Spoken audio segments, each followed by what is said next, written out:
اللہ الرحمن الرحیم۔ السلام علیکم ورحمۃ اللہ وبرکاتہ۔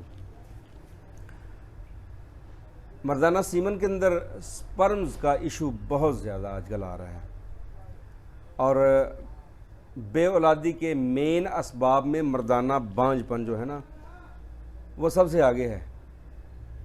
اب یہ سمجھ نہیں آ رہی کہ یہ وجہ کیا ہے۔ کچھ لوگ اس کو کہتے ہیں کہ یہ ویکسینیشن کی وجہ سے اس کے سائیڈ ایفیکٹس ہیں، کوئی کچھ کہتا ہے، ہر بندے کی اپنی رائے ہے۔ ہم نے اس کی تہ تک پہنچنا ہے کہ یہ سپرمز جو ہیں، یہ ان کی جو پیدائش ہے، پروڈکشن ہے، کیوں نہیں ہو رہی۔ اس میں جو مین ایفیکٹ سامنے آتا ہے وہ آتا ہے پس سیلز کا، انفیکشن کا۔ وہ انفیکشن آپ کے گردے میں پتھری کی وجہ سے ہو، وہ نالی میں جو پیشاب کی نالی ہے اس میں ہو، وہ آپ کے مثانے میں انفیکشن ہو، وہ آپ کے جو یوریٹر ہے اس میں انفیکشن ہو، وہ آپ کو سوزاکی زہر ہو، کسی وجہ سے ہو، پس جو ہے وہ جب سیمن کے ساتھ ملتی ہے تو سپرم کو ڈیڈ کر دیتی ہے۔ اچھا، ایک تو ہوتا ہے جس میں سپرمز ہوتے ہی نہیں، وہ ایک الگ ٹاپک ہے، لیکن یہاں پر انفیکشن کے حوالے سے ہم اس کا علاج تجویز کریں گے اور غذا بھی بتائیں گے۔ تو ذرا تھوڑا سا دھیان سے اپنی کاغذ پینسل اپنا پاس رکھا کریں۔ بعد میں جو میسج کر کے پوچھتے ہیں نا، یہ پوچھنے کی نوبت نہیں آنی چاہیے۔ آپ نے اپنی کروائی سیمن کی رپورٹ، اس میں آگے آپ کے پس سیلز اور ساتھ چند آر بی سیز آ گئے۔ اب آپ نے اس کے بعد اگلا سٹیپ جو کرنا ہے وہ آپ نے الٹرا ساؤنڈ کروانا اپنے گردوں کا اور مثانے کا۔ وہاں پر پتھری تو نہیں ہے، اگر پتھری ہے وہاں پر سٹون ہے تو اس کا علاج کروائیں سب سے پہلے۔ جب سٹون نکل جائیں گے، انفیکشن ختم ہو جائے گا، آپ کے جو سپرمز ڈیڈ ہوتے ہیں وہ ڈیڈ نہیں ہوں گے۔ اگر وہاں پر زخم ہے کسی وجہ سے، اب اس زخم کا علاج یاد رکھیے، اگر اس کے ساتھ پس کے ساتھ آر بی سیز ہیں اس کا علاج بتانے لگا ہوں، اگر ساتھ ایپیتھیلیل سیلز ہیں اس کا علاج نہیں ابھی بتانے لگا میں۔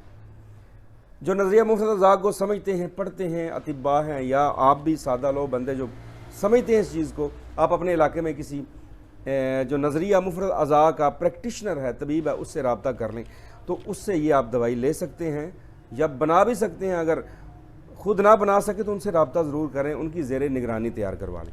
اس میں ہے پہلے نمبر پر غدی عضلاتی ملین، اس کے جو اجزاء ہیں وہ سن لیں: اجوین دیسی، رائی سرخ، بابچی، یہ ہر ایک 50 گرام ہے، اور 150 گرام گندھک آملہ سار مصفہ ہے۔ اس کا باریک پاؤڈر کر لیں۔ اس کی مقدار خوراک 500 ملی گرام سے 1000 ملی گرام تک، اس کے کیپسول بھر لیں۔ دوسرا آتا ہے غدی عضلاتی اکسیر۔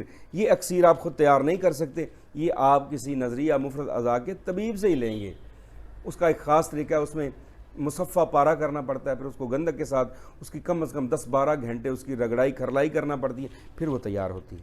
اس کی اس اکسیر نمبر 4 کی غدی عضلاتی اکسیر کی مقدار خوراک ہے 125 ملی گرام، کیپسول بھر لیں۔ اچھا، اس کے بعد ایک اکیلی چیز ہے، اس کو اسارون کہتے ہیں، کوڑ بھی اس کو کہتے ہیں، پنسار اسٹور سے ملتا ہے۔ کسی اچھے پنسار اسٹور سے چیزیں خریدا کریں، پرانی نہ لیا کریں۔ اسارون کو باریک کر لیں، اس کا کیپسول آپ نے بھر لیا 500 ملی گرام کا۔ اب وہ غدی عضلاتی ملین کا ایک کیپسول 1000 ملی گرام کا یا 500 ملی گرام کا، عمر کے مطابق ہے یہ، اور غدی عضلاتی اکسیر کا 175 ملی گرام کا کیپسول، اور اس کے بعد آپ آگے آ جائیں اسارون کا 500 ملی گرام کا کیپسول۔ یہ تینوں کیپسول صبح، دوپہر، شام کھانا کھانے کے 1 گھنٹہ بعد گرم پانی سے استعمال کریں۔ 15 سے 20 دن استعمال کرنے کے بعد دوبارہ سیمن انالیسس کروائیں، دیکھیں پس کا لیول کیا ہے۔ اگر پس ابھی باقی ہے تو پس کا علاج جاری رکھیں، اور اس کو اتنی دیر تک استعمال کرتے رہیں جب تک آپ کے سیمن کے اندر پس ختم نہ ہو جائے۔ جب پس ختم ہوگی تو آٹومیٹیکلی آپ کی ٹوٹل سپرم کاؤنٹ جو ہے وہ بھی بوسٹ ہونا بڑھنا شروع ہو جائے گی، اور اس میں ایکٹیویٹی بھی بڑھنا شروع ہو جائے گی۔ ٹھیک ہے، جو کمزور ہیں وہ بھی پاور میں آنا شروع ہو جائیں گے اور آپ تندرست ہو جائیں گے۔